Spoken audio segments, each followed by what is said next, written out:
From a letter to J.R.R. Tolkien from C.S. Lewis, December 7th, 1929. I sat up late last night and have read The Jest as far as to where Beren and his gnomish allies defeat the patrol of orcs above the sources of the Narog and disguise themselves in the garments and weapons taken from the slain. I can quite honestly say that it has been ages since I have had an evening of such delight, and the personal interest of reading a friend's work had very little to do with it. I should have enjoyed it just as well as if I'd picked it up in a bookstore by an unknown author. The two things that come out clearly are the sense of reality in the background and the mythical value. The essence of a myth being that it should have no taint of allegory to the maker, and yet should suggest incipient allegories to the reader.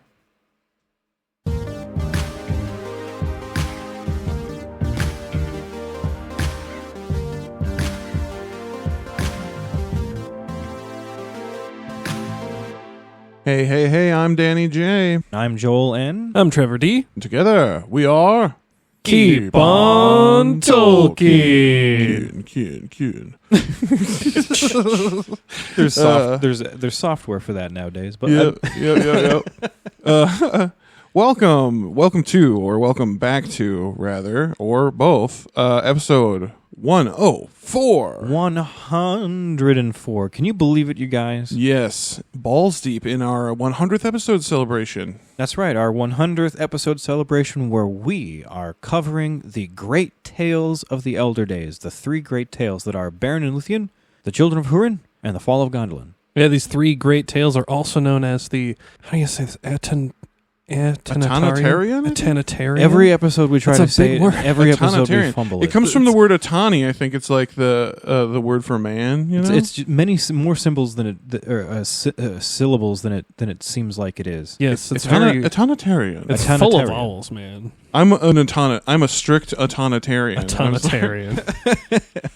Well, today is part 4 of our Beren and Lúthien coverage. And just in case anyone's wondering, this is the final part for Beren and Lúthien. This is our last episode covering Beren and Lúthien. The ultimo episode. Yes, we are done after this. Not thank God, but I'm ready to be done. Yeah, I think I know Joel is fucking ready to be done. By the end of this episode, we will have covered this tale exhaustively, and yet not as far as you can go if you're interested in learning more. There's more to go. That's true. Yeah, go read the book we used for a good chunk of this. So just for a refresher, our first episode in this series, our first 2 episodes in this series, we covered the canon story of Beren and Lúthien that you'll find in the Silmarillion. Mm-hmm. And then for our third installment, just the previous episode, we covered the very first version of the story of Beren and Lúthien that's called the Tale of Tinúviel. Right, which we all loved. That one's awesome. Very fantasy. Yes. Now, this episode, the 4th episode, will be diving more into the Beren and Lúthien book and the development of the story that is talked about in that book. Right, because the book is not like what we're going to be covering next, The Children of Húrin, which is like a novel, right? Right. This is the Beren and Lúthien book that came out that was like 2018, something like that, right? That one was more of a history of the tale, which exactly. A lot of people don't get, and they ask me, because I remember when the book came out, people were like, "Oh, there's that new Tolkien book. Should I read it?" Mm-hmm. And I was like, "No." Like, right, like don't jump right into that it's one. It's not like a nice story you can pick up. It's like if you, it's more of if you know what the story of Beren and Lúthien kind of is, and you want to learn more about it. Yeah, how it unfolded into what it is. Exactly. Now. It's a story, kind of about a story. Yeah, exactly. Yeah, it's the story of. It's the story of a story. Yeah. And so, just to review again, Beren and Lúthien is one of the earliest tales that Tolkien wrote in his Middle-earth legendarium. Not the earliest, but one of the earliest. And it is a story that went through many changes over the course of Tolkien's life, and that's why we get so many different versions. And like I said earlier, in this episode, we're going to be covering the development of that tale and how it changed over time. From that early version, the Tale of Tinúviel, to the story of Beren and Lúthien that we find in the Silmarillion. Yeah, the Beren and Lúthien book, it actually discusses different versions, 5, in fact, different versions from different sources. And they are including, but not limited to, the first one, the Tale of Tinúviel, which we just mentioned, 1917. Mm-hmm. That one's complete, which is sick. Complete version of the tale. Beautiful. Nice to see Tolkien had time to finish that one. Hell yeah. The second version of the tale we get is from the Lay of Lúthien. That was something that was never completely finished, so it is an incomplete tale. And he had been periodically writing it and rewriting it from about 1925 to 1931 is when we know for a fact that he had abandoned it. Yeah. The funny thing about the Lay, it's actually got a really long... It's an indie rock album title. Yeah, the Lay of Lúthien, I suppose, is kind of the short title. If you want the long title, anybody want to rattle that off? Yeah, Trev, read the indie rock title. All right, so the full title: The Jest of Beren, son of Barahir, and Lúthien the Fae, called Tinúviel, the Nightingale, or The Lay of Lúthien, Release from Bondage. Or how I learned to stop worrying and love the bomb. Nice. Yeah, like Dr. Strangelove. I love that. Yeah, that "or" tagline on a title is really funny. It to me. always just when they add that "or" in there, it just Or, makes the title yeah. almost sound hilariously long. Yes, I love that. Yeah, they don't do that often enough anymore. You know, Need more dual titles. mm-hmm. So the next version of the tale that we get comes from a source of material that is referenced as the sketch of the mythology. Yeah, and we were talking about if you don't know what a sketch in terms of like writing a story is, it's not like a comedy sketch or whatever. It's kind of like an outline of your universe you're creating. It could be a character sketch, it could be a sketch of an event, whatever. So this is him sketching out his mythology. Right, so the version of the story that we get out of the sketch of the mythology, it's a complete version of the tale, you could say, but it's so very condensed that, I don't know, I don't really consider it a full version of the tale. It's more of like a summarization of it. So the sketch of the mythology, this was written actually right around the same time as the Lay. The Lay was started in 1925 and went on for some years. The sketch of the mythology he wrote in 1926. Yeah, and it's actually a fully 28-page long synopsis, and it's written to explain the background of the story of Turin Turambar to homie R.W. Reynolds, who is a friend of Tolkien's that had sent in several of his stories. Yeah, and 28 pages, that is a very short summarization. Of the Beren and Lúthien story? Of all of the history behind... Oh, no, it's Turin Turambar's history. Holy shit. Yeah, it's a synopsis of the history, the background to Turin Turambar, so that includes Beren and Lúthien, that includes like the history of Beleriand, like... Oh, yeah. He crammed that down into a short synopsis. Gotcha. I love that he wrote 28 pages just for a friend. Yeah. Yeah. Yeah, exactly. That's a nerd. Can you believe that? Right into another nerd. And like what a cool thing to have written even. Mm-hmm. So the next version of the tale of Beren and Lúthien, the next development of it comes from another source called a source of material that's called the Quenta Noldorinwa.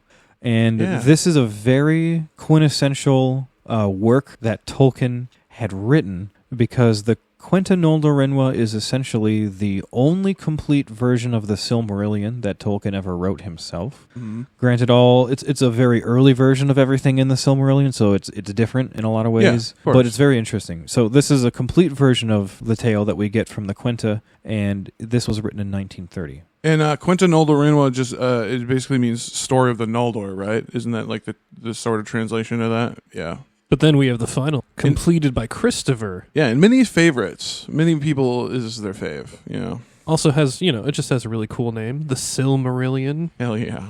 Yeah, this is obviously most people are familiar with the tale of Beren and Lúthien that you get out of the Silmarillion. Yeah. That version of the story was not directly written by Tolkien. It's rather like a pieced together story that Christopher had pieced together from Tolkien's kind of different versions that he wrote, from what Christopher gleaned what Tolkien kind of wanted it to ultimately be. Mm-hmm.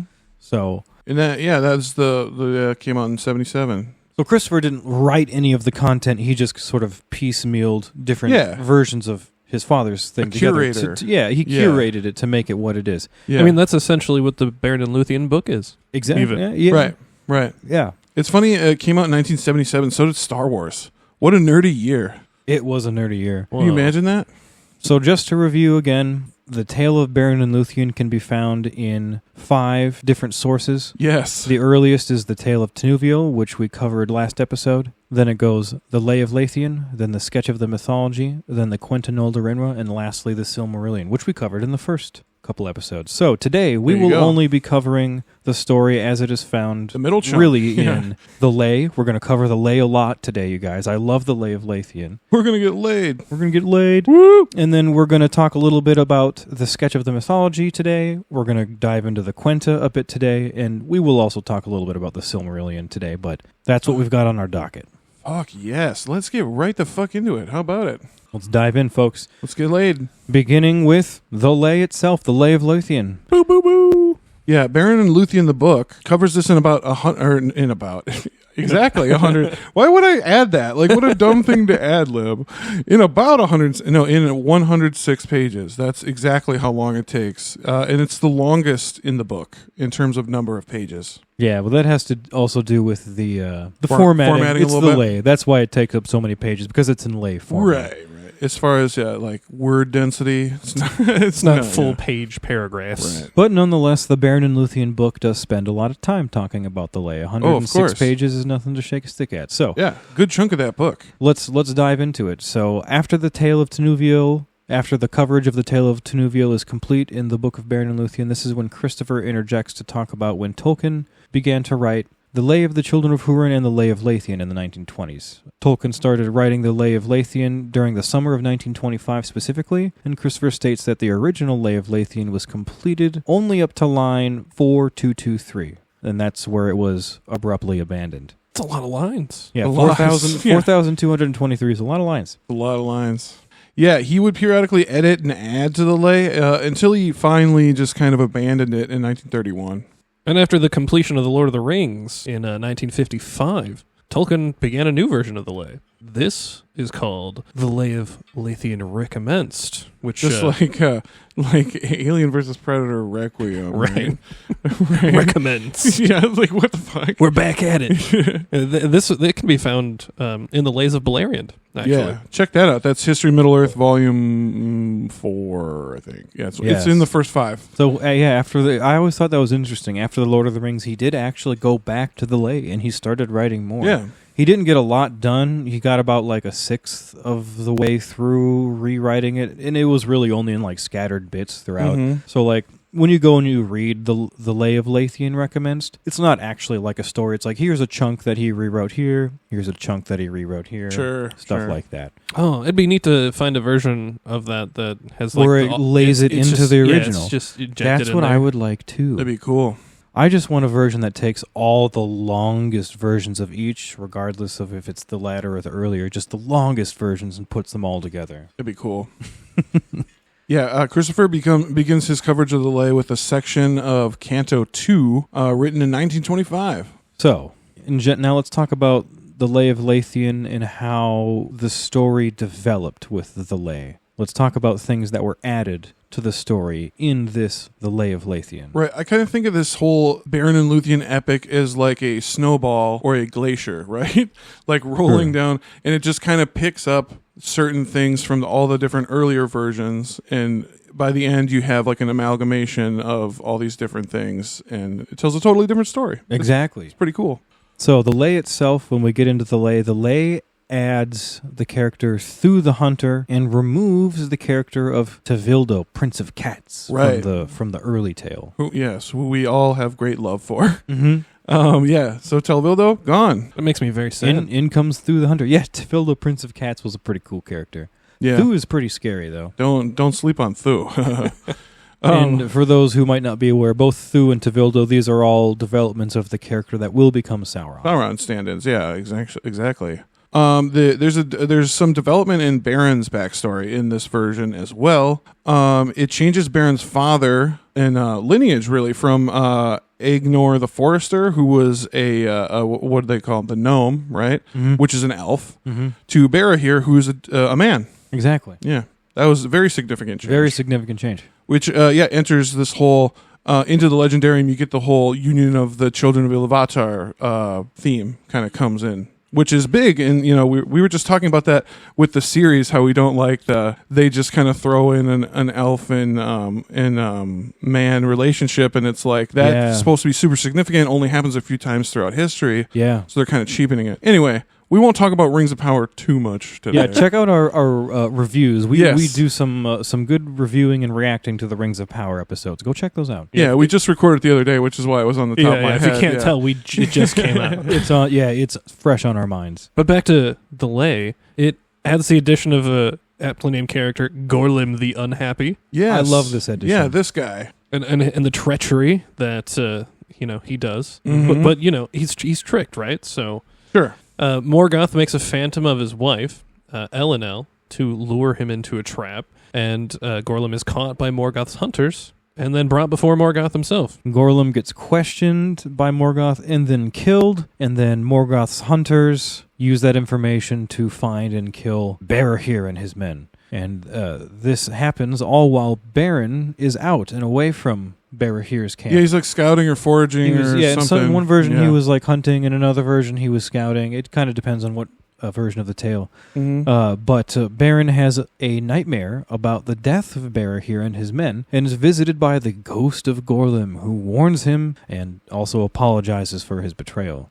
And this is when Beren goes back and finds that the soldiers of Morgoth had killed his father and all their men, and he goes and kills the orcs and takes the Ring of Barahir back. Right. So that is all added in this version, Yes. which really fattens this tale up. It gives a lot more backstory and just development and motivation to Beren before Yeah. he makes his way to Dorian. And that's just Beren. We got other things that the lay adds to here coming Mhm. up. Like, Oh, yeah. like of course, Finrod. Finrod Felagund. Yeah. What, Totally added. What a huge addition to the story. Yeah. That's a big part of the story of Beren and Luthien, Yeah. is Finrod Felagund. And his, of course, his kingdom Nargothrond. The whole right? kingdom of Nargothrond. Yeah, the whole thing is The added. whole place. Didn't Yeah. even exist in the last version. And this too, Trev, the next one is super significant. Yeah, we get Celegorm and Curufin. Yeah, which ties us into the Oath of Feanor. Yeah, when the Sons of Feanor now get woven into the story, all of a sudden this whole story is so much more tightly connected to like Middle-earth history. The Oath of Feanor. Yeah. It really grounds it in the legendary. Yes, it Mhm. does. Yes. I mean, if the Silmarils weren't enough already, but yes. Right, yes. It also adds the detail that Huon was a hound of the Valar, of the Valar Tavros, also known, maybe better known as Orome. Mm-hmm. It also adds the prophecy that Huon will only speak 3 times, versus the original tale we just talked about last episode, where he kind of just spoke freely. Spoke freely. I like the spoke freely version better, I personally. kind of did too. It's Yeah. kind of fun. Let him speak. I guess you know? this time it's a bit more impactful. It when is, he does. yeah. Gives and it it's gives a it little a layer of significance. propheticness to it. Yeah. Yeah. Well, from here, the lay it's going to follow Beren as he goes south. He comes to the end of the mountains, and he sees green Beleriand for the very first time. And he's awed by it. It's beautiful. Beleriand's supposed to be a beautiful place. Oh yeah, I think that's part of the reason why people are fighting over it all the time. That would make sense. Well, Danny, we got an excerpt you're going to read for us. Lay of Lúthien, Canto 2. His face was south from the land of dread, whence only evil pathways led, and only the feet of men most bold might cross the shadowy mountains cold. Their northern slopes were filled with woe, with evil and with mortal foe. Their southern faces mounted sheer in rocky pinnacle and pier, whose roots were woven with deceit and washed with waters bittersweet. There magic lurked in gulf and glen, for far away beyond the ken of searching eyes, unless it were from dizzy tower that pricked the air, where only eagles lived and cried, might gray and gleaming be descried. Beleriand, Beleriand, the borders of the fairyland. I always loved that part of the lay. It just made it sound really pretty. Beleriand, Beleriand. Beleriand. The borders of the fairyland. I think that part of the lay, it either gets recycled in Lord of the Rings, or it's a part where Gandalf or Treebeard is reciting the lay. One of the two. But yes. I'm pretty sure Treebeard sings this at one point. I think you're right. It's just then he goes on to name a bunch of things in Tarsarnian in the summertime, Tarnufuin, and all this stuff. Yep. The pines in winter and Tarnufuin. And He talks about everything. To pick Treebeard's brain would be awesome. Yes. I mean, it would take a while. It would take a long time. But It would, there's a lot of good stuff in there, I bet. Yeah. Oh, yeah. So next in the book, Christopher jumps forward a bit and covers a section of the Tale of Lúthien that was written in 1928. And in this section, this is when Beren goes south to Doriath. He falls for Lúthien, and he gets the quest for the Silmaril, and he heads to Nargothrond in this version. This is the first change in this tale, is when he heads out and goes to Nargothrond. New map discovered. So in Nargothrond, this is when he befriends Felagund, as we're probably familiar with from the Silmarillion tale. And Beren, Felagund, and their small band of fighters head north to go try and, see if they can get that Silmaril. Oh, of course. They got to get it. Got to get that Silmaril. They find a band of orcs and kill them. Take all their gear, as you would, right? Mm-hmm. And then Felagund uses his cool-ass face-changing magic to disguise his friends as well as himself, so they all look like a bunch of orc homies. Yeah, so this is the first version of the tale where this concept comes around, which I loved. I think this is so great. This is such a classic part of Beren and Lúthien to me. Yeah, me too. This is the part that, like, I remember when I was reading the book, like, this is something special. Like, this is fucking cool. This is when you're like, man, this is real fairy tale shit. Also, it makes you think, like, Finrod, coolest dude ever. You know what I mean? He's got face-changing magic. How many elves can do that? Pretty cool. Pretty cool. And I feel like orcs are a bit more believable for humans to imitate than cats. Than cats. Yeah. True. At least orcs walk on 2 fucking feet, right? Like, right, yeah. Poor Beren Jesus, trying to be a cat in the trying train. to slink around as a cat, Well, one part of the story that does not change here is that they still get captured. But in this version, it's Thu that captures them when they're heading up in their disguise. And this is when we get the sing-song battle that we reference all the time at KOT. Yeah. It's always great. But in the lay, there's this really cool conversation between the disguised elves and Thu before the sing-song battle that we thought was so much fun. We just wanted to... It was a little prelude to the battle. It's just, I don't know, the lay is so cool. We just wanted to bring you sort of an extended excerpt out of the lay. It's kind of hard to quote things out of the lay just given the format and things. Right. But, this episode we decided to splurge for you guys. And yeah, why not? I mean, this is the 100th episode, baby. Woo! Yeehaw! So we're going to do sort of an extended excerpt here for you guys, and all 3 of us are going to read different parts. Yeah. So this is from The Tale of Lúthien, Canto 7. Where have ye been? What have ye seen? In Elfiness, and tears and distress, the fire blowing, the blood flowing.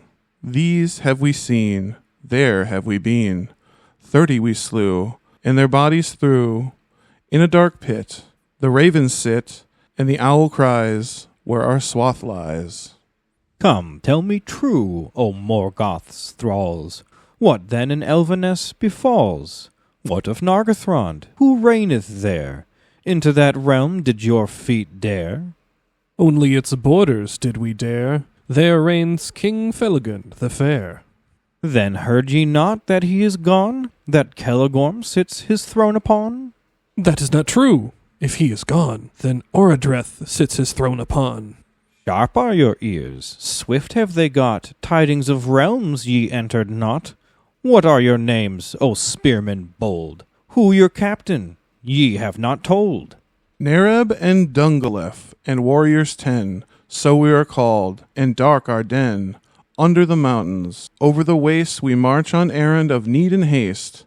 Baldog the captain awaits us there, where fires from under smoke and flare. Baldog, I hear, was lately slain, warring on the borders of that domain, where robber Thingol and outlaw folk cringe and brawl beneath elm and oak in drear Doriath. Heard ye not then of that pretty fay, Lúthien? Her body is fair, very white and fair. Morgoth would possess her in his lair. Baldog he sent, but Baldog was slain. Strange, ye were not in Baldog's train. Nereb looks fierce, his frown is grim. Little Lúthien, what troubles him? Why laughs he not to think of his lord crushing a maiden in his hoard? That foul should be what once was clean, that dark should be where light has been? Whom do ye serve, light or murk? Who is the maker of mightiest work? Who is the king of earthly kings, the greatest giver of gold and rings? Who is the master of the wide earth? Who despoiled them of their mirth, the greedy gods? repeat your vows. Orcs of Bauglir, do not bend your brows. Death to light, to law, to love, cursed be moon and stars above. May darkness everlasting old, that awaits outside in surges cold, drown Manwë, Varda, and the sun. May all in hatred be begun, and all in evil ended be, in the moaning of the endless sea. But no true man nor elf yet free would ever speak that blasphemy, and Beren muttered, Who is Thu to hinder work that is to do? Him we serve not, nor to him we owe obeisance, and we now would go.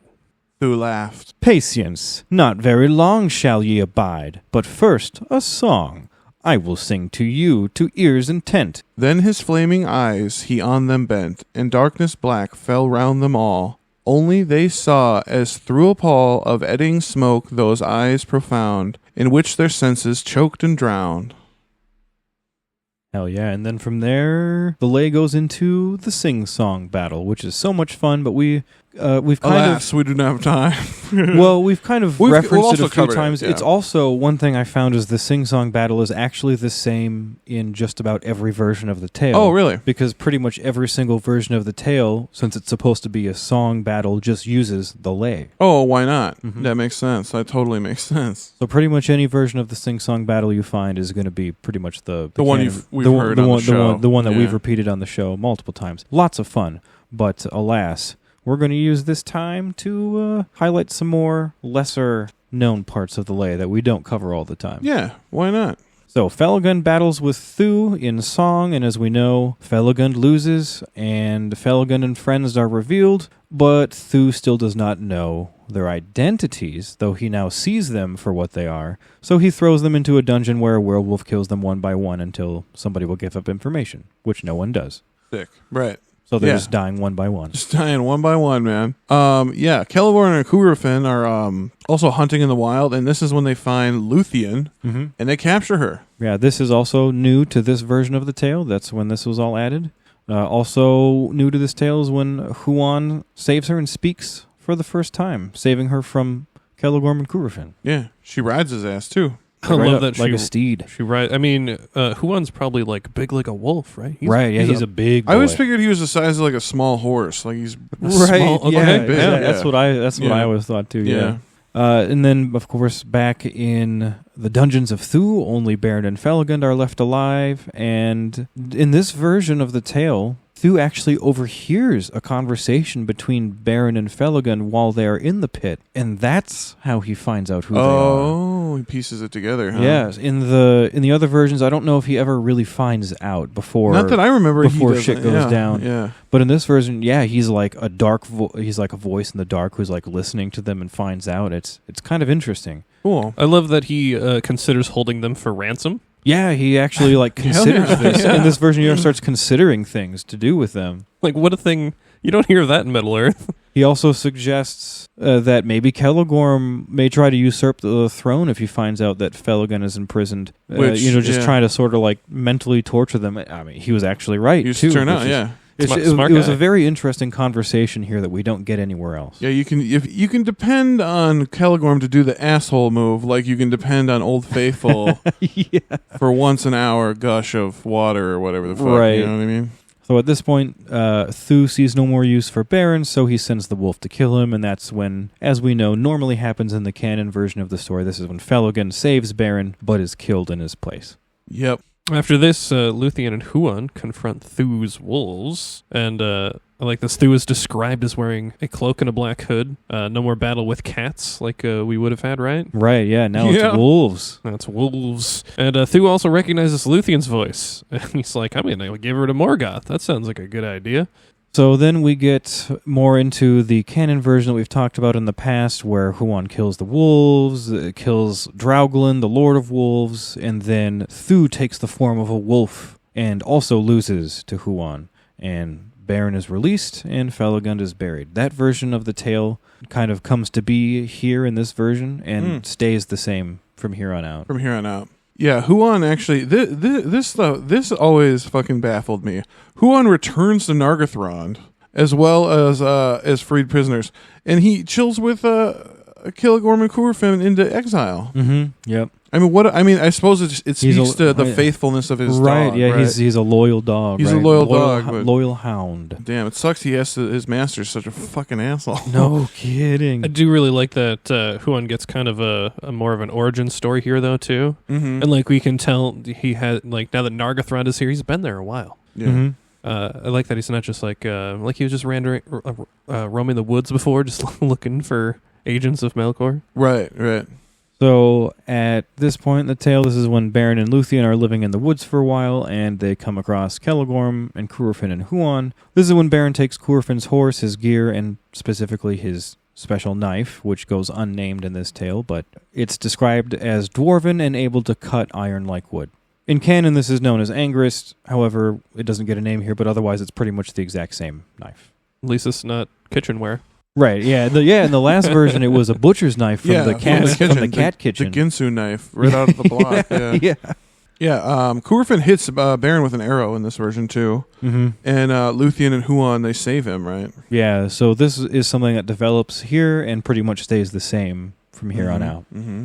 The lay updates the story here so that one morning Beren leaves Lúthien and heads north on a horse, rather than in the previous version where he did not do that. They sort of like went together. They mutually. He tries to sneak away in this version, right? In this version, he tries to like sneak away and leave her behind. And in this version, it also begins to describe the beauty of Ardgallen before it became Anfauglith. Right. And there is a section of the lay here that describes the transition from Ardgallen becoming into the Anfauglith, and it's just so spooky. Oh, cool. We had to throw it here. So here is an excerpt from the Lay of Lúthien, Canto 11, read by Trevor. Ashes and dust and thirsty dune, withered and dry beneath the moon. Under the cold and shifting air, sifting and sighing, bleak and bare, of blistered stones and gasping sand, of splintered bones, was built that land. Many parching leagues lay still before, when sickly day crept back once more. Many choking miles lay stretched ahead, when shivering night once more was spread, with doubtful shadow and ghostly sound that hissed and passed o'er dune and mound. Sounds like a very spooky, desolate place. Yeah. Not a fun place to be looking down on. Like, I got to go to the other side of that. Yeah. Yeah, when Beren gets to this point, he looks down on it and he actually feels so bad that he lets his horse go. He's like, I'm not going to make you do this, but it's like, I'm going to do this, my own. I'm sorry. I'm not going to make you do this. Also speaks to the character of Beren. He's a lover of beasts. He loves animals. Yeah, he loves animals, right? I don't know if in this version of the tale, but in the Silmarillion version, he doesn't even eat meat after a while. Yeah. What was it? It was something weirdly specific. Like he only eats animals that serve Morgoth. And that's what we. That's right. That was what which made us wonder whether or not he eats orcs or something. Orc flesh, wargs, wolves, trolls. Yeah. Oh my God! Some of that probably doesn't taste too good. But no. You got to barbecue that. You know, if you're gonna, you got to slow cook it, yeah. Smoke it, lather, and barbecue. Mm-hmm. Yeah. Oh yeah. So at this point in the tale, Lúthien catches up to Beren as he's overlooking the Anfauglith and just kind of dreading it, because Beren was singing us a farewell song, and they hear it. Huon had ultimately given Lúthien a ride again up north, trying to chase him down, but he actually dropped Lúthien off partway there when she got close to Beren. So she walked up to Beren on foot, while Huon ran off for a little idea of his own. He went and he got the bodies of Draugluin and the body of a unnamed vampire bat that in the later version of the tale we know was Thuringwethel. Mm-hmm. Here she's unnamed. Huon speaks for the second time and advises them to wear disguises. Yeah, he references and credits Felagund's plan to disguise them as orcs, but, instead of orcs, it'd be what, wolves and a vampire bat? Yeah. And then Huon leaves, he does his 2 of 3 and he's out. Yep. Yeah, he gives his 2 cents, he gives his super awesome advice, and then he dips. He's like, I'm not going there. If you guys are doing that, you go for it. Go for it, dog. Yeah, Beren and Lúthien, they head north to Angband in their super cool disguises. And there they meet Karkaroth, at the gate. Yeah, and in this version, it's spelt with C's, not K's. Nice. And, No longer Mortal Kombat style. And it's no longer Karkaroth Knifefang. It is instead now Karkaroth the Red Maw. The Red Maw. Which is also a correct translation. Yes. Apparently just changing the K's to C's. Makes it a different ass word. Yeah, it makes it a different ass word. Yep. Both sound very cool. Yes. Lúthien puts Karkaroth asleep, and they descend into Angband, and it's spooky, scary. We got a description of the descent into hell, essentially. This is from the Lay of Lúthien. This is Canto. That's a Roman numeral. That's 13, right? There we go. The arc behind of twilight shade they saw receded and dwindling fade. The thunderous forges rumor grew, and burning wind their roaring blew. Foul vapors up from gaping holes. Huge shapes there stood like carven trolls, enormous, hewn of blasted rock, to forms that mortal likeness mock. Monstrous and menacing, entombed, at every turn they silent loomed. In fitful glares that leaped and died, their hammers clanged and tongues there cried. With sound like smitten stone, there wailed, faint from under, called and failed, amid the iron clink of chain, voices of captives put to pain. Oh, I love that last line of that. Pretty Voices brutal. Yeah, it is brutal. A lot of the like evil stuff, like when Thu was talking in the previous one, it sounds like it's poetically evil, and so it just sounds it's like it's got an extra layer that it just makes it. It slaps. Well, and then we sit and wonder why are there so many metal bands that love Tolkien? Yeah, and then you read some of this and you shit. read some of this shit, and you're just like, oh, because a lot of it is a goddamn heavy metal song. Oh, because they clove his head in two, and then they stomped his banners in the mire of his blood. Like, metal as fuck. Yeah. Let's see. The conversation between Morgoth and Lúthien is longer. In this tale. version. Yeah, a lot of the conversations are longer. It's pretty cool. And Lúthien also doesn't admit immediately who she is. Yeah. She tries to get away with being someone else. Yeah, she actually tries to lie to Melkor and claim that she actually is Thuringwethel. No, I'm your homie. You know. Yeah, bro. You haven't seen me in a while? Yeah, it's me. I lost a little weight, but I just things. It's me, dude. I went on a vegetarian diet. Yeah, I went vegan As a vampire. Dude, yeah, as a vampire. What is vegan blood like? Ugh. Ooh, it's made with tofu. Blood substitute, made with tofu. Well, Morgoth sees he sees through this lie. He's like, I'm not having this. He demands that she get rid of it, and so she does. But she just does her sleepy dance like right away. Doesn't give him a chance, and then everybody else falls asleep except for Morgoth. I love how he sees through her disguise. It was like almost like if this is like the equivalent of like if somebody came in with those like Groucho Marx glasses on, with like the big nose, the nose and the mustache. It's like, come on, buddy, like take it off. Like, all right, let's cut the shit. Who are you trying to fool? Who are you fooling here? You know what I mean? Oh shit, it's Groucho Marx here in the office. Yeah. Oh. But even though she tries to put everyone to sleep, Morgoth is awake long enough to recognize who it is. It's Lúthien. And he even welcomes her into his throne room as his thrall. Welcome, new slave. And he even asks her for word of her father, King Thingol. Like, how goddamn intimidating is this? Yeah. You just magicked the craziest wolf ever to sleep. You magicked this whole throne room to sleep. But this motherfucker will not go to sleep. And he's just like, I know who you are. Yeah. Welcome to a lifetime of slavery. How's your father doing? Got her. Yeah, that's a little creepy. I never really thought of how menacing that is, the way it is in this. Yeah, he is he seems more menacing. Lúthien, she now stops and she says that she did not come on behalf of her father, but on her own accord, because she kind of implies that she don't like him very much. Yeah, she says she came because she wants to serve Morgoth instead. Straight up, switching sides. And he says, well, he doesn't need an entertainer of any kind, but he's going to let her continue to try anyway. It's really evil, creepy stuff, but she does ultimately succeed in putting him to sleep after this. Yeah. This specifically reminds me of like what happens in Dragon Ball all the time, where the evil side's like, yeah, go ahead, power up all the way, go all the way to your next level. You'll never defeat me. Yeah. and then something happens. Oh, no, now he's asleep. Now you're defeated. Yeah.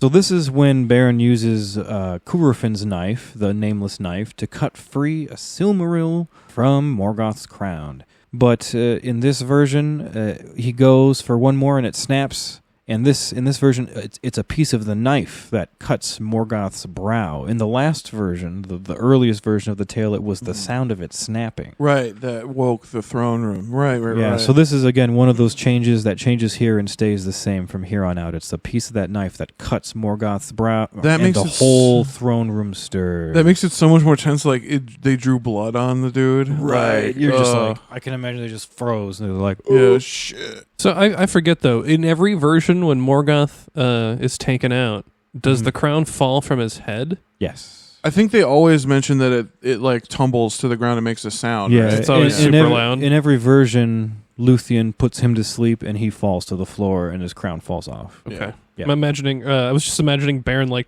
the crown's still on Morgoth's head and he's just like, oh shit, don't cut him. He's got to Yeah. climb Morgoth like fucking Shadow of the Colossus yeah, or something. Morgoth is huge, right? Well, yeah, we years ago we always wondered in the early days of the podcast why he never just took the crown instead of trying to steal the Silmarils out of it. But then we concluded that it was probably too heavy. Probably, yeah. It is made of like cast iron. Yeah. It's an iron crown. Yeah, it's huge. Yeah, It's huge. And the dude is like 20 feet tall that wears it. So I'm sure He's got to be a pretty fucking heavy crown. Yeah, I bet you Morgoth headbangs with that crown on. It's also yeah. said to be particularly heavy because of the Silmarils in it. yeah. Like, when an evil person wears it. Sure. I wonder if he made it out of an old cast iron bathtub. Gotta be it. It's got to be it, right? That'd be it. He was rummaging through the old, like, The dome. remnants of, like, Utumno or something. Yeah. He was like, It's an old claw-footed bathtub. That'd make a good crown. Just kind of, like, punched a hole through the other side and Yeah. rounded a little bit. Here we go. There you go. Oh yeah, he totally handcrafted that. It's like that show Junkyard Wars, but for Angband. I loved Junkyard Wars. Oh my god, that show rules. Okay. So, they put Morgoth to sleep, steal the Silmaril, but the knife breaks, cuts Morgoth's brow, and then they run away. So at the gate on their way out, they meet Karkaroth again, and he is awake, and he bites off Beren's hand. That's pretty much the same in every version of the tale. Yeah, always loses the hand. Always loses the hand. He never gets out of it with with both hands. No. Do you think when he comes back, he came back with both hands? I mean, it kind of never really so here's the thing. We were wondering because in one of the versions, I can't remember if it's about something we just read or something we're about to read. We're talking about But the bow thing, Yeah. yes. Yeah, it says at one point that Beren was at the Battle of Sarnathrod uses a bow. And I was like, well, how do you use a bow if you only have one hand? Oh, yes, we're coming up to that in a little bit here. Yeah, so we were talking about Trev essentially, like, does he come back with a new hand, or is there like a prosthetic hand? Like, what's up? It's probably something that you can find debates about on the internet. I'm bet, not too yeah. sure. Yeah, I don't really know either. I bet that he did not come back with both hands. I would imagine not. Specifically because he gets a title right after losing his hand. Right, the one-handed. The one Yeah, it'd be weird to carry that on when you came back. Why give him the title of the one-handed I for suppose, like yeah. a day, if that? Yeah. At least that makes sense to me. Yeah, we just Tolkieneered the shit out of that. We figured it out. No Yeah. hand. No hand. when he No comes hand. back. No So he's hand. very talented with that one hand and a bow. Maybe he uses his foot or something. He's probably got it Oh, like tied that- to like his wrist piece or something. Like those trick shooters that can shoot like with those trick with a shooters. foot. Those like with their feet. gymnastics Yeah. Oh my trick god, shooters. Yeah. Beren cartwheeling around the Bro. battlefield shooting arrows. In our version of the Silmarillion, that is going to happen. HBO, call us, please. All right, so at this point in the lay where Beren gets his hand bit off, this is where the lay stops. He never got further than this in the story. Even when he picked it up again after The Lord of the Rings was done and made some revisions, the story still never made it any further than this. And so in 1931, in a letter to his friend, that's when we get evidence where he says he kind of let it go. So the lay never goes any further than this, which is kind of sad because I think this is my favorite version of the tale. It sucks, right? It's like I'm trying to think of like a great show like Freaks and Geeks or Deadwood that just got canceled when it was like really good. Mm-hmm. You know, you're just like, Arrested Development would be another one like that, right? Yeah. Yeah. You want more. Makes me sad. Super sad. So that's about as much as we are going to cover the lay for you guys. And that's about as much of the lay that is covered in the book of Beren and Lúthien. Yeah. So next in the order of development comes the sketch of the mythology. Right. And this is a very, very short portion of the Beren and Lúthien book. The Beren and Lúthien book covers this in about 2 pages. Yeah. Just because, I mean, there's not a hell of a lot to cover. This, like we mentioned earlier, the sketch of the mythology was very short, and the story of Beren and Lúthien within it even shorter. So it's also essentially just a very shortened version of the same story that we find in the lay. It's really no different. Yeah, and it kind of completes the story where the lay was abandoned. I imagine this was like, what year was Sketch of Mythology? We have it in here. The sketch of the mythology came in 1926. 26. Okay, yeah, that makes sense. So yeah, he's trying to end the story without having to write the entire thing, essentially. Right. Yeah. So in this short, very, very summarized version, he did end the story. It is completed, but again, it's a very short summary. Mm-hmm. And in this version, some of the details around the death and reincarnation of Beren and Lúthien are a little bit different from what we know them to be. Yeah. So we've actually got a cool quote here from the sketch for the mythology, read by Danny. Some songs say that Lúthien went even over the grinding ice, aided by the power of her divine mother Melian, to Mandos' halls and won him back. Others that Mandos, hearing his tale, released him. Certain it is that he alone of mortals came back from Mandos and dwelt with Lúthien and never spoke to men again, living in the woods of Doriath and in the Hunter's Wold west of Nargothrond. Yeah, so 2 unique things about this version here that you won't find in any other version of the tale. Lúthien doesn't die here, like the excerpt said, like Trevor said. Mm-hmm. In this version, she walked over the grinding ice. And then the second thing that is unique here is that they lived west of Nargothrond in the Hunter's Wold. Mm-hmm. Typically, they live in the east of Beleriand over in Assyrian, right? Osirian, yeah. Yeah, the land the dead that live or whatever. Yep, yeah. So them living out their days west of Nargothrond, way over in the west of the world, is also a different change. Little nitpicks. Well, yeah, little tiny differences. I like the idea of West because it's not as covered in Tolkien's mythology overall. That it's just like there's a lot more they could be doing over there. Yeah. Over towards the coast, it's probably beautiful. Yeah, but that's about as much as we're really going to get into the sketch because, like we said, it's just a shortened version of the story you find in the lay. Yeah, but this next one we're about to get into is a little bit more substantial. Yeah, the Quentin Noldorinwa, and we mentioned that earlier in the episode because the Quentin Noldorinwa is very unique in that it's the only complete version of the Silmarillion that Tolkien ever wrote, which is just very interesting. It's still different than what you'd find in the Silmarillion, but it's very interesting. But this is unadulterated Tolkien. Yeah, this is one of the first times he really laid out his idea for what the Silmarillion would ultimately become. It was written in 1930, and Beren and Lúthien, the book, only devotes about 28 pages to covering the Quenta. It's clearly based off of and has evolved from that sketch of mythology. Very much so. You can see some things that stayed the same and were developed therefrom. Yeah, like that Snowball/Glacier we were talking about earlier. The Quentin Noldorin will add some things to the hodgepodge here, and that's right. Here's some of them. Galadriel, she's established as Felagund's sister. That's big. That's pretty big. That's big. Mm-hmm. That has to be part of the. Well, I suppose retconning Galadriel into the entire Legendarium was like one of the hardest things that Tolkien did, and I don't think he ever fully completed that task. Actually, yeah, I'm not sure that he actually did. Yeah, that's funny though. It starts here. Yeah, that is kind of funny. Galadriel's character is always getting retconned into stuff. Yeah, it's kind of funny. And also in this version, the Quentin Noldorinwa, Beren does not abandon Lúthien like he did in the last version when he left her when she was asleep. And Huon decides to stay with them pretty much the whole time and comes up with the whole plan for the Draugluin and Thuringwethel with them, and they all travel north together. So that's something that's a little more unique about this version. Oh, because Huon wouldn't have been with him in the previous one we talked about. Right, yeah, he kind of gave him their advice and then went off for a bit. Yeah, in this version too, Lúthien, she immediately reveals herself and dances for Morgoth. She's like, "I'm Lúthien, daughter of Thingol, and I'm here to dance for you." Yeah, and I guess he kind of nixed the idea of her trying to lie to Morgoth.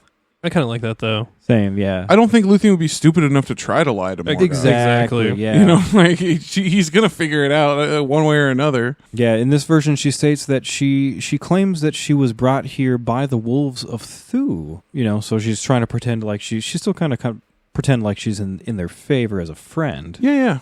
But she still casts them all to sleep, you know, as is true to the story. And some details in this version, there's some details that change around Luthien's death. Mm-hmm. And it suggests that she might not have died. It's kind of similar to the last version where it suggests she may have, walked over the grinding ice or something. In this version it says, quote, "Some songs say that Melian summoned Thorondor and he bore her living unto Valinor." So I suppose the difference is really, did she make it to Valinor like corporeally, like physically? Or was it her soul going back to Mandos after having died, right? Those are the two main differences in the story, right? I guess I should clarify. So in the last version, she walked over the grinding ice to get Beren, but ultimately they both went back and lived mortal lives and they both died. Right, but I mean, she rather than in the Silmarillion version, she dies, soul leaves to Mandos. In these versions, she physically takes body and soul and schleps over and there. goes. Yeah, cool, okay. Yeah, so in this version of the tale, not only does she die to save Beren and they both come back to life, but ultimately at the end of both of their lives again, she is apparently ferried over by Thorondor back to Valinor. Right. To live out her death there, or her second life. Cool. Third life at this point. Yeah. Third life at this point. How many do you get? Yeah, Luthien gets many, I guess. Yeah, so we really only wanted to cover some of the changes that happened in the Quenta. We weren't going to cover the whole story again and again. Right. So that's about all the changes that came about in the Quenta. From that version. So next in the book of Beren and Lúthien, we cover information out of the Silmarillion. And the Beren and Lúthien book devotes about 14 pages to the Silmarillion version of events and talking about the Silmarillion. Yeah, and we're not going to cover really any of that here because if you want to hear about that, look no further than episode 100, the first episode of this series. Yes, and even that's only the first half. 100 and 102. Oh, that's right. We did two. Yes, that's right. This is such an undertaking. It's meaty. Yeah. Yeah. There's two parts on that. Yep. Ooh, yes, man. But we are going to talk a bit about the development of the Silmarillion and the development of the tale within the Silmarillion. We're just not going to talk about, cover the story, really. Right. So the Silmarillion is the successor to the Quenta Nol Dorinwa, as some people may be aware. And in the Silmarillion, Tolkien had debated whether to include a longer version of the Tale of Beren and Lúthien or the shorter version that he had previously written. There is a fuller version of the tale that was abandoned at the part of the story when King Felgun gives his crown to Orodreth. That's out there, and Tolkien thought that version was getting a bit too long, which is why he abandoned it. Instead, he followed it with the creation of a second, shorter, kind of rough draft style of the tale. And the version of Beren and Lúthien found in the published Silmarillion was largely derived from these versions. Yeah, it was a combination of these two. The longer version that was abandoned, and then that rough draft. Kind of like how that sketch would have been used to get it in the Quenta Nol Dorinwa in the first place. Mm-hmm. So the second, shorter version of the tale, it was still a work in progress when The Hobbit was being published in 1937. Heck yeah. But after the publication of The Hobbit, Tolkien he came under a lot of pressure to create another story concerning hobbits. And because of this, Tolkien gradually became completely preoccupied with writing that material. And that material, as you know, became The Lord of the Rings, a.k.a. the histories of the Second and Third Ages. So it pulled him away from writing anymore on this subject of Beren and Lúthien. Yeah, because after it was after The Hobbit, right, was published, he was foolishly under the impression that they would publish this. Yeah, I think for the world to read. He wanted to try. And they were just like, we want more hobbits. Go back to the drawing board. Mm-hmm. Yeah. He was like, all right.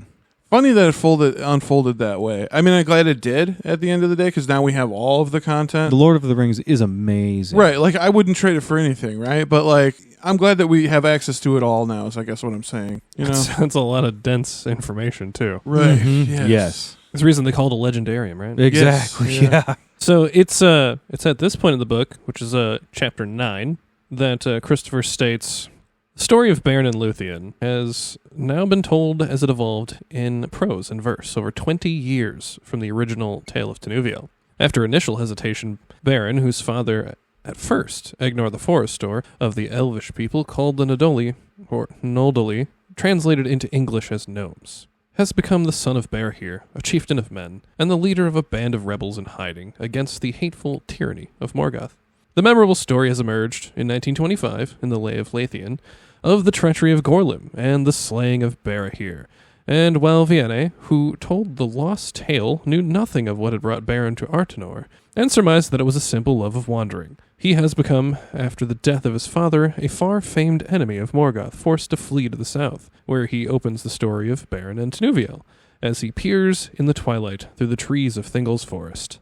Yeah, so at this point, Christopher subsequently goes into some more detail summarizing some more of the changes and developments of the tale as it evolved over the years. And so some of the things he touches on are Beren's father, changing from Egnor the Forester, an elf, to Berehir, a chieftain of men, and leader of a band of rebels fighting Morgoth. Heck yeah. We also have the treachery of Gorlim.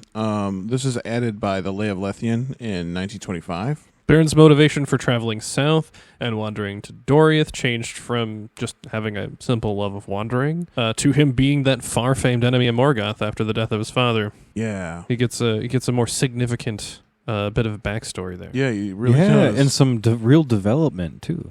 There's also Morgoth's powerful servant who captures Beren. This changes from Tevildo, Prince of Cats, in his castle of evil cats. It changes into Sauron the Sorcerer on the Isle of Werewolves. Yeah. And in between those two, we also get like an in-betweener, which is Thu, the Hunter, which is really cool, too. Is Sauron the only character to have 3 different names? Did anyone else's names change that many times? I'm sure there are. The only reason I'm hesitating is because I'm hesitating on whether or not to correct you on whether or not Sauron has 3 names. Because actually in this book, the Beren and Lúthien book, at one point Christopher goes out of his way to say that it'd be incorrect to consider Tevildo Sauron or Thu Sauron, I guess. Because they're like proto-versions of the character. I guess in his mind they're just completely different characters each time. I mean, but Sauron does have, even in the canon version, does have a bunch of names. You got Sauron, Gorthauer, Myron, right? Anatar, there you go. Yeah. Yeah, but I mean, for all intents and purposes, it is sort of the same. It's like the character, same villain, right? The same kind of villain, fills the same role each time, you know. Yeah, it fills the same role in the narrative.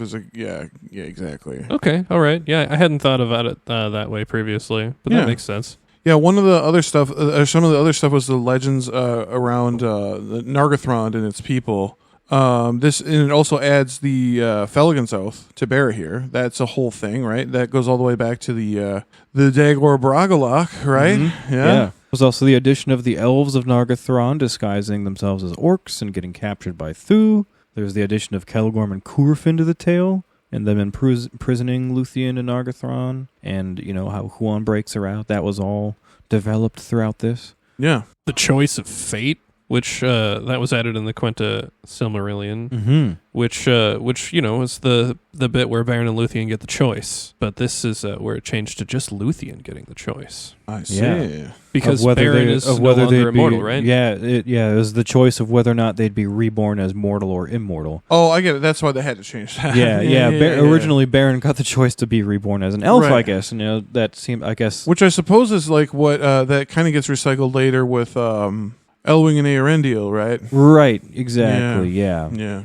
Because, they're both immortal, and then they get to, they get to choose. But that one is, that's from birth, as opposed to the way that Beren and Lúthien get the choice. True. No, they get the choice later in life. Eärendil and Elwing. Eärendil and Elwing get the choice because of their birthed heritage of both races. Yeah. Whereas here, it's a situational thing. I think is what Trevor's getting at. Oh, gotcha. Yeah, totally, Trev. Yeah. At least situational for Beren. Lúthien is of both races, so I think that makes sense why he kind of narrowed it down to just Lúthien getting that choice. Yeah, that makes total sense. Christopher also reviews a few points that stayed constant throughout the different versions, like the dismantling of the fortress of Tevildo and Sauron/Thu via the release of a spell, right? She says, give up the spell that holds the tower together. Or whatever. That's the same through like all 3 or 4 versions of all the versions. And then all the cats come pouring out. All the cats. And they were puny in size or something like that. Yeah, teeny tiny little kittens. The ultimate fates of Beren and Lúthien after Beren's death, right? AKA them being reborn mortal and dying mortal deaths after. Yeah, that's always the case. They pretty much always are both reborn as mortals and then die again. Live to die another day. Except for that one time we mentioned earlier where it said some say Thorndr flew her over on an eagle. That's the only time in which she doesn't die. Okay. Not reborn, but still becomes mortal, right? Yeah. Right, true. Also, the parentage of Lúthien. In every version, her parents are an elf and a Maya, or, a fairy, which is sort of a fancy word for the same thing. Yeah. Yeah, these are all things that remained the same throughout the story. So Christopher's just going through and doing a little bit of ultimately what we were trying to do throughout this whole episode and highlight things that changed throughout the tale and things that stayed the same. We went into a little more detail than Christopher did in this small section. Which means we are better than you, Christopher. Thank you. Yes, that's exactly That's what we meant. We are better than Christopher Tolkien. Write it down. Tell everyone KOT said it. Better than Christopher. I don't think that's possible. No, that's obviously a joke. So, in the book, The Beren of Beren and Lúthien, I had a hell of a time putting this episode together. Just because you were a surgeon with this. It's taken me months and months and months, probably somewhere near 6 months to put this all together, these 4 episodes here. And it largely is because of that book and the order in which he bounces around between these different source materials and talks about different parts of the story, and so much additional information is included. It's hard to know what to cut out and what to include and what's, pertinent to the narrative and what we're trying to convey in this podcast episode. Yeah. So I've done a lot of cutting out of extra information, but that being said, there is one more subject that I think we gotta cover. We ought to cover. Christopher definitely brought it up in the book for a reason, and it's because it does it is a part of the tale of Beren and Lúthien and their life. And honestly, just for the name, it's got a fun fucking name here. And what I'm talking about here is the story of the Naglafring. Naglafring. So, the story of the Naglafring. The book Beren and Lúthien covers this subject in a total of devotes about 10 pages to this subject. And Christopher states that he believes there is need for some coverage of Beren and Lúthien's second life, when they were reborn. Mm-hmm. And Christopher sets up the story of the tale of the Naglafring from the Quentin Noldorinwa, because that's kind of the best version that exists to fill in this gap. So Christopher starts by getting into an extract from the Lost Tale of the Naglafring from the Book of Lost Tales 2. Interesting fact here: the story that you find in the Book of Lost Tales, the story of the Naglafring, did not originate from any of the sources we've been discussing today. This story was its own unique, independent notebook that Christopher found. Okay. That was just titled The Naglafring, the Necklace of the Dwarves. Okay. It doesn't fall into any of the source materials we've been talking about here. It's very unique. It's kind of cool. Cool.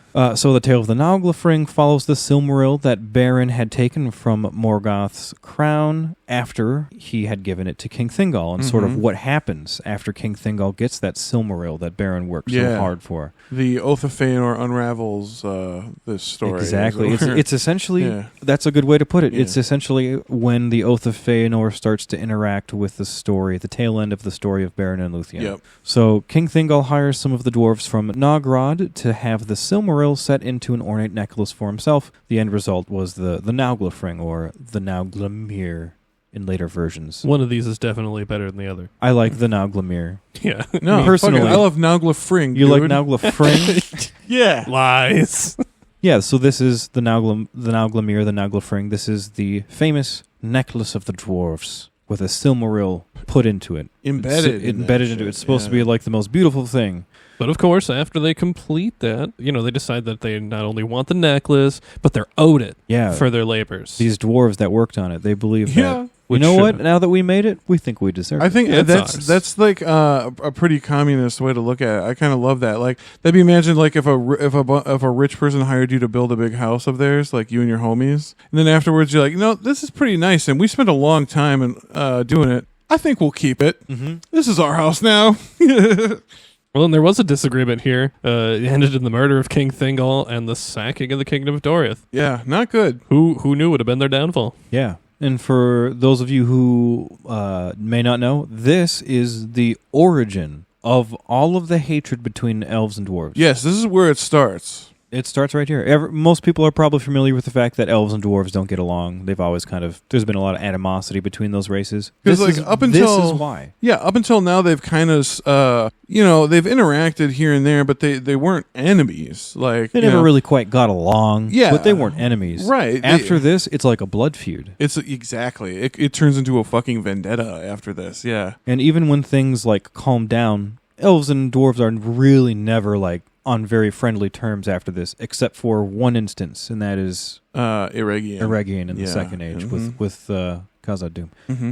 That's not what we're talking about today. That's not what we're talking about. But what we are about to talk about is the Battle of Sarn Athrod. Right. This takes place after the successful sacking of Doriath. The dwarves are wayladen with treasure, and they are beginning their journey home to Nogrod, and they are attacked on the way. Yeah, this is a really interesting battle, the Battle of Sarn Athrod. So the Battle of Sarn Athrod, let's just to review, is a battle between the dwarves of Nogrod and green elves of Osiriand, led by none other than Beren, son of Barahir, or I guess in this case, Beren the One-Handed, who can also wield the bow. Yes. Doing that shit with his feet. With his feet. Yeah. So this battle happens shortly after the dwarves sacked Doriath and killed the king. The dwarves were on their way home with all of their plunder, and while they were crossing a particular river, the River Gellion, over this ford, they were attacked by the green elves, led by Beren. Just as revenge for killing the king of Doriath, the elven king, the Sindarin king. A lot of the green elves of Beleriand, the ones who weren't under any banners, had a lot of respect for Thingol because he was the only Sindarin king around. Right, yeah, and they're all they're Nandor elves from across the mountains originally. Yeah, the green elves of Osirian, they kind of moved in. If you remember your Elvish history, they kind of moved into Beleriand a little bit later. They originally lived in Mirkwood and stuff, and they came across the Misty Mountains into Eriador and then later Beleriand. Yeah, so that's their entwined history there, right? Well, this dwarven army consisted of a great company of dwarves that, were carrying all the treasure. There were fewer unladen dwarves that were fully armed, and we had Naugladur, the dwarvish captain, which was riding Tinwellin's horse. Naugladur is such a fucking cool name. I love it. It sounds like it could be either a villain or a hero. It kind of goes either way. Yeah. And you may have noticed in this version of the tale that we're getting, Thingol is back to his old name Tinwelland, so it must have been earlier on when this was written. Gotcha. So in the morning, the dwarves began to cross the River Gellion, and when Naugladur got off his horse to cross, this is when Beren and the Green Elves attacked. Yeah, and most of the dwarves were killed in the sortie, and the rest fled because they're not about to die in the river. It's not a place for a dwarf to die, right? Could you imagine drowning as a dwarf like that? This is unnatural. Sounds awful. Yeah, awful. I don't imagine dwarves are terribly good swimmers. They're short little legs? Yeah, I don't think so. No, I like to imagine they're also buoyant. dense. They're dense as shit, right? They would sink. That's what I'm thinking. They're very small and dense, and they don't have like long appendages for like treading and kicking. So I think they might have a hard time. Yeah. You get them a little life jacket or some floaties, Oh my god. That'd be funny, like Gimli. Just some little water wingies. Yeah, the arm floaties. Yeah, so Naugladur, the big boss, the baddie dwarf, he's left behind with few of his homies around him. And we got a little excerpt here from the Book of Lost Tales, Volume 2, Chapter 4, The Nauglafring, which is this mysterious notebook that was found. Now was that great fight of the stony ford nigh to Naugladur. For even though Naugladur and his captains led their bands stoutly, never might they grip their foe, and death fell like rain upon their ranks, until most part broke and fled, and a noise of clear laughter echoed from the elves thereat, and they forbore to shoot more, for the ill-shapen figures of the dwarves as they fled, their white beards torn by the wind, filled them with mirth. But now stood Naugladur, and few were about him. And behold, Beren came toward him, and he cast aside his bow, and drew a bright sword. And Beren was of great stature among the Eldar, albeit not of the girth and breadth of Naugladur of the dwarfs. Then said Beren, Ward thy life, if thou canst, O crooked-legged murderer, else I will take it. Then did that aged one defend himself doubtly, and 'twas a bitter fight, and many of the elves that watched, for love and fear of their captains, fingered their bowstrings. But Beren called even as he fought, that all should stay their hands. That's so fucking badass. They're just in the middle of this fight. The elves could easily take this dude out with the arrows. Right. Just all you'd have to do is hit the deck or step back and say, "Get him." And he's like, "No, he's struggling. fucking mine, you guys." Especially, imagine not only watching him struggle, but imagine watching a one-handed guy struggle. Yeah, well, and I'm you'd also probably feel like you want to. He's also getting his ass beat too. Like it's a tooth and nail fight, and he's like, you don't know immediately he's gonna be victorious. So like, the elves might be about to watch their homie get killed. You know, they don't know. Like it's all up in the air for them. So Fucking tense fight, man. yeah, it's crazy. Dwarves are tough. They're small, but man, they're fucking tough. Oh yeah. I mean, the two of them fought for 3 hours? For 3 hours. 3 hours. 3 1-on-1. hours. That's a fucking brawl, bro. Yeah, and Beren gets That's the shit a beat out of him. round of fisticuffs right Yeah. there. Yeah. And like Trev said, Beren does get the shit kicked out of him. Oh, it's bad. Mm-hmm. He finds it really hard to hurt Naglador because the dwarves, they're naturally tough. Dwarves have long-lasting stamina when it comes to fighting with weapons, and also dwarvish mail is particularly tough and somewhat magical. So trying to do damage here is very difficult. Yeah, Beren starts to weaken and he's kind of on the ropes and it looks like he's about to lose. But the curse of the treasure, because remember it's cursed, causes Naglador to become arrogant and overconfident. Isn't that a theme throughout Tolkien? Right. Never heard that before. Never heard that before. And he tries to deal a killing blow to Beren, but he trips. And Beren, he grabs the Naglafring, which is around his neck, and he picks him up like the little dwarf he is, right? And he throws. Beren uses Naglador's own sword to slay him. Yeah, just picks him up by the necklace, grabs his own sword out of his hand, and just just skewers him. You know what? I'm trying to think if I had to, because I'm a pretty big dude. If I had to kill a dwarf like this, you know what I think I'd probably do with his own sword? I would throw him up into the air, right? And then catch him on the tip of the sword. Jesus Christ. That's how I do it. I'd be like, "Wah!" Like nobody tosses a dwarf. Toss him. Yeah, and nobody then tosses a stab dwarf. him. But watch this. You know what I mean? Like, Insulting. I really hope you make like the wee Yeah. sounds as you toss them up. I'll just wee, and then Yep. Does anyone else find it kind of funny that Beren's fighting over the same Silmaril? I never even yeah. thought about that. Again, Is he? he's Again, fighting yeah. for the Silmaril After yeah. the one that took his hand, basically? Yeah. Yep. I wonder if he feels bad at all knowing that it led to the death of the king that he gave it to. Bro, he King asked Fingal. for it. It's true. I wouldn't feel It's bad. true. No, it's true. It's not like Beren wanted to do that. No. You're right. You're right. I would be like, fuck him. It's his fault. Like, he's the one that wanted it, you know? Fuck you, buddy. Well, after Beren kills Naglador with his own sword, he washes the Naglafring, like, get your blood off this. Yeah. How And, dare you soil it with your blood? And he brings it back all shiny to Luthien. How nice. Oh, that's nice. I got this Silmaril for you, babe. I kind of wish he would have brought it Beautiful. back all bloody and shit just to drive home. Like, It's dwarf blood. It's Yeah. not This my thing blood. fucking it's not my sucks. blood. Yeah, I love that. Just, it's not my blood. He brings it home, and she's like, "What's on this?" And he picks it up and goes, Yeah, like "Dwarf blood." dwarf blood. Yeah, I love that. So at this point in the book, Christopher jumps into a section where he talks about the deaths of Beren and Lúthien and the slaying of Dior. And for this part, he moves out of the lost tale of the Naglafring, and he jumps back to the Quenta Nol Renwa just to cover, these deaths as they're written there. Yeah. After the death of Gwendolyn, she came and she stayed with Beren and Lúthien for a while. Come stay with her kid and son-in-law. Mother-in-law come in and stay with you. Yeah.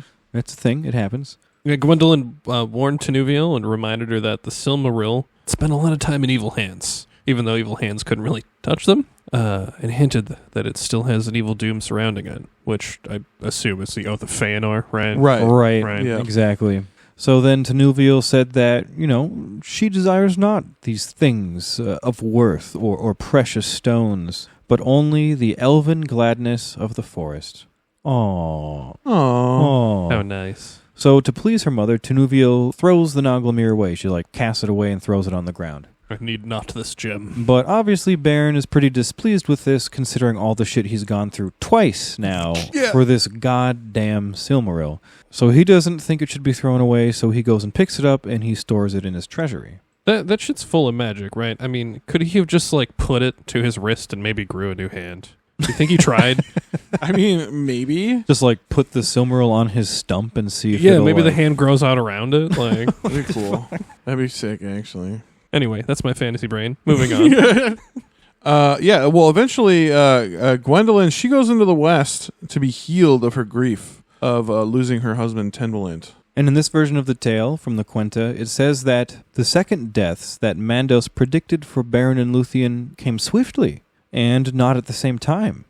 So in this version from the Quenta, the narrator states that perhaps the curse of Mime had something to do with this. Mime, for those who don't know, is a character that comes into play in the story of Children of Húrin.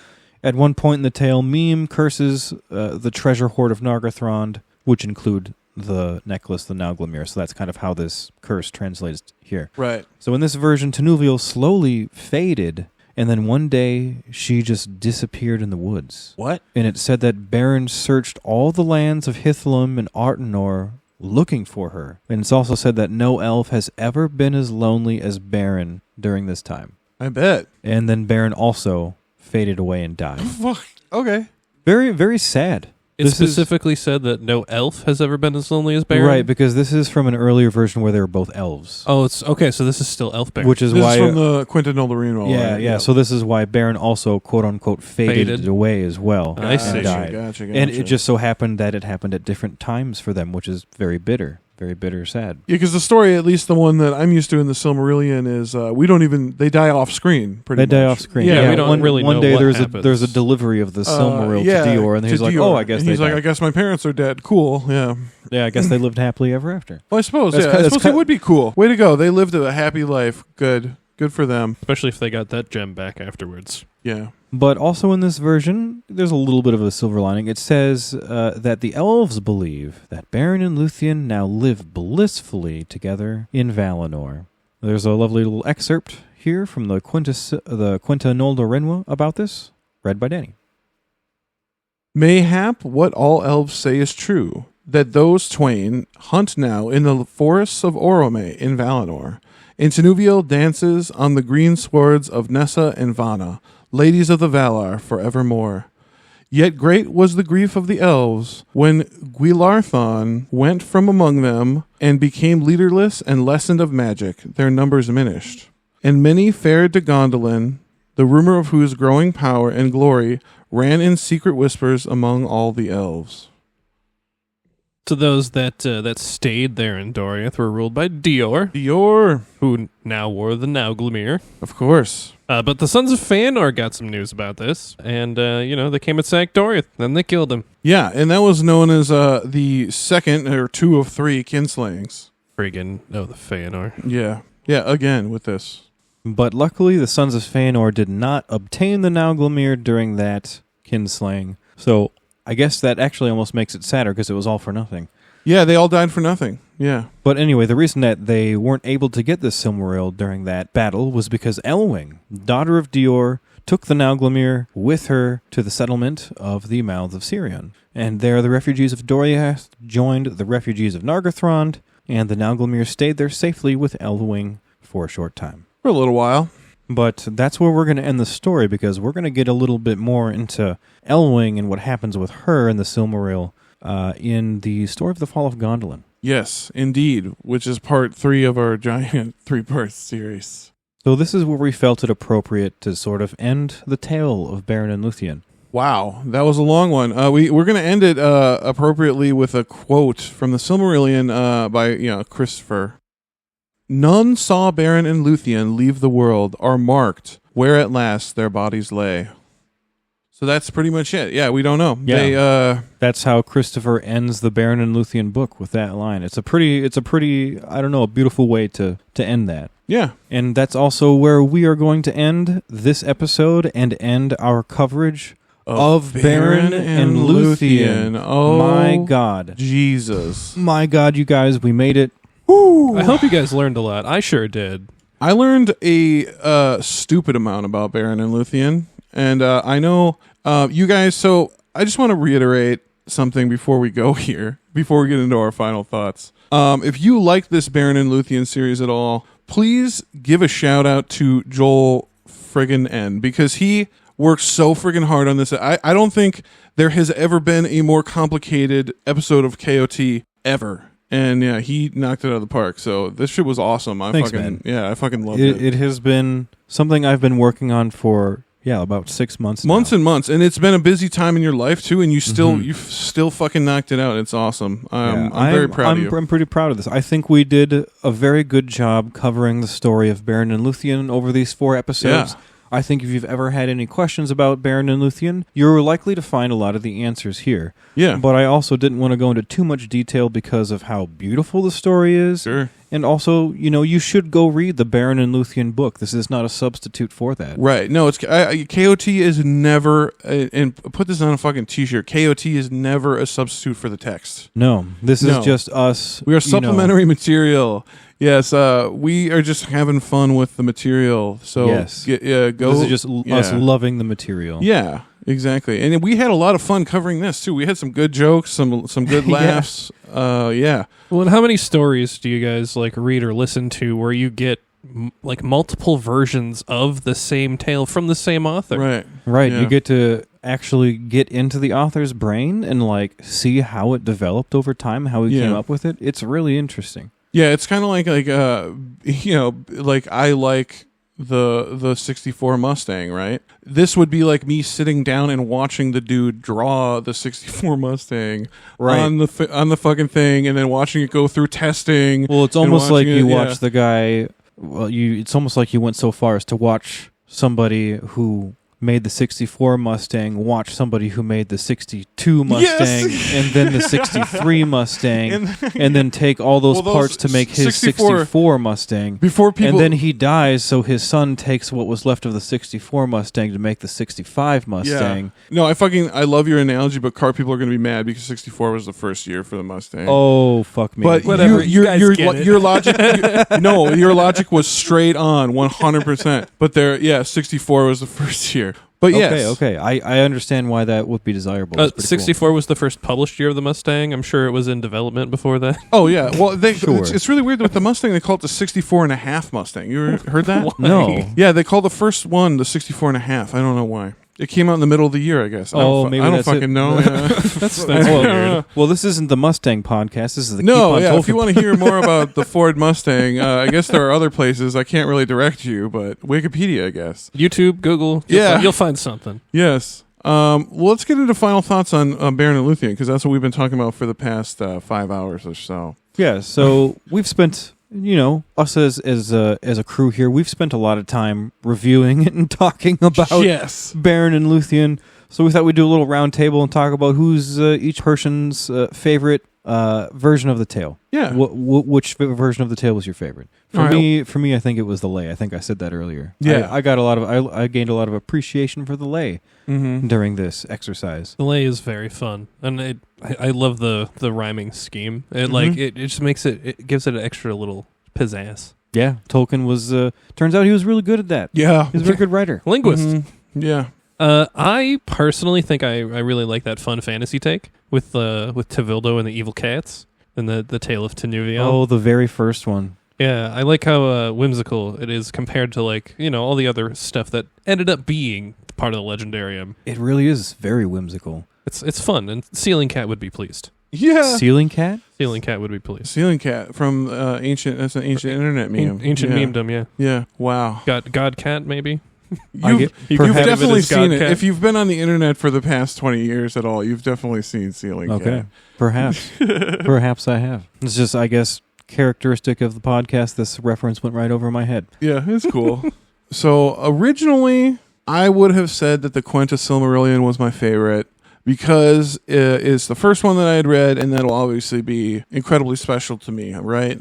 I always go back to, the History of Middle-earth series is fun, Beren and Lúthien book is fun, Fall of Gondolin book is fun, Fall of Númenor book is fun, but honestly, going back to the Silmarillion every time for me.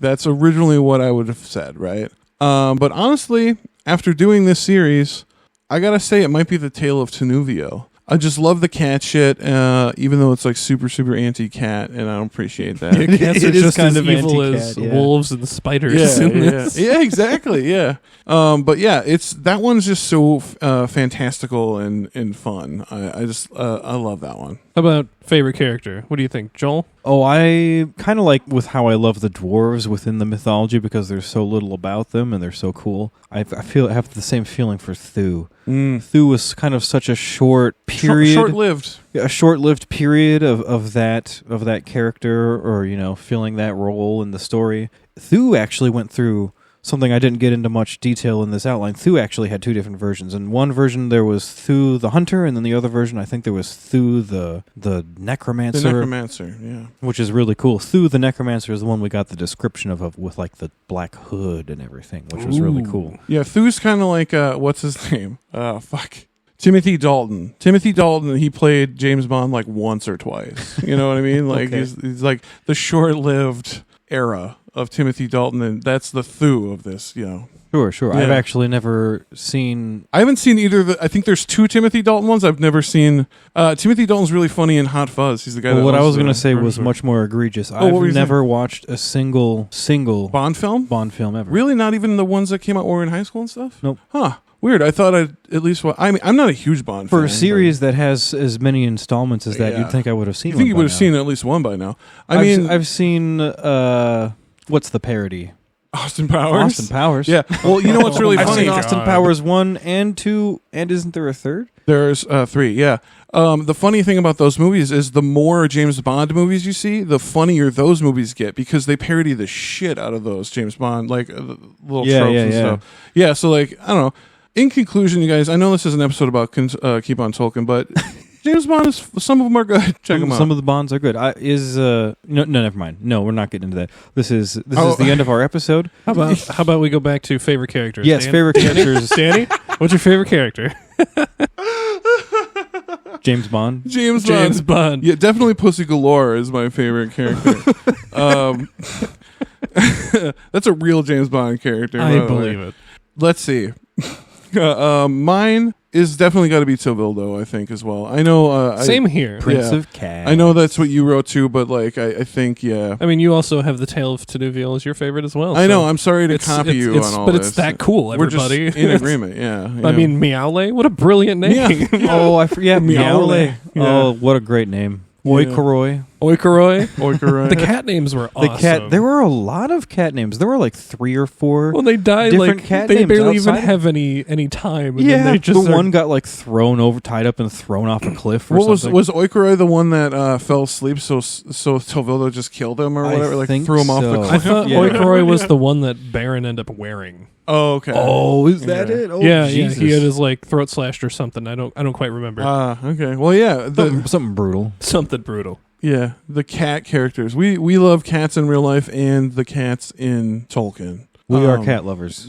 Yeah. Cats, like orcs, are not wholly evil and are redeemable characters. That cats Yeah. should be treated with respect, Agreed. even if you are not given respect in Yeah. return. They protect our grain. You know? They do. That's Like grain. I don't the have any grain in my the apartment. ancient purpose of the cat, right? Yeah. He doesn't even attack the bugs. Yeah, exactly. Yeah, my cat's just. You should see my fiance's cat, Jessica. His name is Nimbus. Nimbus. You guys just saw him recently. He's the fattest cat, man. It looks like a cloud. Yeah, he He looks. is the yeah. Nimbus cloud. He looks like a Nimbus. I think whoever named him was a Latin nerd because Nimbus just means cloud in Latin. Yeah, big fat kitty. Anyway, enough about cats and the Ford Mustang And James Bond. Bond. We're done for today. Next week we're starting on. I'm up to bat on this one, and this is the Children of Hurin series, guys. Ooh, I'm excited because this one's going to be good and sad. Oh, good and sad and detailed, and it's just going to be Where this Just one wait. was fun and like fairy tale like, the other one is Yeah. just good and tragic and sad. Yep. I'm so excited I get to be part of the whole thing this time. Yeah. But yeah, that's all from us today, guys. This has been a real fun one and a weird one, as all the best ones are, in my opinion. Thanks for listening to KOT Podcast. Subscribe to us wherever you get your podcasts and stay up to date on new episodes. And also, please rate us or give us a nice review. We love reading those, and they help people know that we're awesome. So, True. thanks. Spread the word. Spread the word, y'all. Also, don't be square and check out our new website. KeepOnTolkien.com. Simply. It sounded like you're going to set that up for like a Squarespace advertisement. It's Yeah, not even the platform we use. we don't even use that. I started saying don't instead of do, and then I had to finish the sentence, so I didn't know how to finish it. Yeah, we've been putting a lot of work. By we, I mean Trevor has been putting a lot of work into the Keep on Tolkien website. It's a beautiful site. It's a beautiful site, and it's pretty much a hub for everything you can think of. Keep on Tolkien. It's got links to everything you'd ever need. You could go to the merch store, which you're about to hear about in a second. All kinds of fun things. Also, a big thank you to our patrons on Patreon. If not for you, we wouldn't be able to do this. If you want to help support us, you can subscribe on Patreon. Subscribing also unlocks some exclusive content, which can be fun. You can go ahead and check that out at patreon.com/KOT podcast. We also do private one-time donations if, donation subscriptions aren't your speed. That's absolutely understandable. We have PayPal and other services. Just contact us on your platform of choice, and, we're willing to work something out. We just appreciate anything you're willing to offer. Thank you so much. Speaking of platforms of choice, time for the obligatory social media follow. That's right. You should go to our Discord. There's a link in the description. Come hang out with us. Please. Post memes, react to stuff. We're in there more than we are anywhere else. Really. Yes, our Discord is so much fun and cool. We're all on there. Even satellite characters like Joe Vasky hang out on there if you're interested in talking to him. It's true. He's the meme guy right now. Yeah, he's the meme guy. He's been posting a lot of stuff in the Tolkien art, too. Yeah, honestly, shout out to Joe Vasky. He''s been keeping a lot of activity on the Discord, thanks to him. Yes, come engage with us there. But also find us on TikTok at keep_on_Tolkien_podcast. You'll find us on X at KOT Podcast, on Facebook at Official Keep on Tolkien, and on Instagram at Keep on Tolkien Podcast. But if you don't want to remember all those things, just, go to that keepontolkien.com. We've got links to all of that, including our merch store, which I'm going to read you the fun URL anyway. It's keep-on-tolkien-podcast.tmail.com. It's almost become a tradition. It's, you gotta keep. I gotta read it verbatim, It's where it is. But yeah, keepontolkien.com. That's where you're going to find this stuff. You can come find us, come hang out, do all the fun stuff. We love you. Hell yeah, we love you all. Come hang out with us. But I think, finally, without further ado, here's the end of the episode, you guys. I'm Danny J. And I'm Joel N. I'm Trevor D. And together, we are... Keep on Tolkien. And Tuluva.